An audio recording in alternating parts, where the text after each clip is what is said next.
Kinontra ni dating Pangulong Fidel Ramos na parehong sitwasyon ni Chief Justice Renato Corona at dating Pangulong Ferdinand Marcos. Nakapadayam ang dating Pangulo sa anibersaryo ng EDSA People Power Revolution kahapon.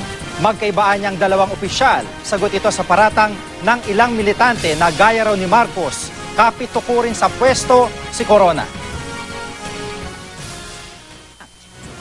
Ang sa tingin namin, si Chief Justice Corona ang modernong kaaway o kalaban ng EDSA at ng People Power.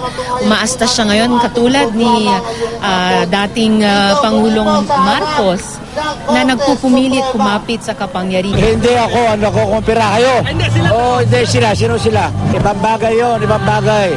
Magbasa kayo ng kasaysayan ng Pilipinas of the last 20 years at maintindihan natin kung asa ng mga issue. Huwag natin kunin sa propaganda ito.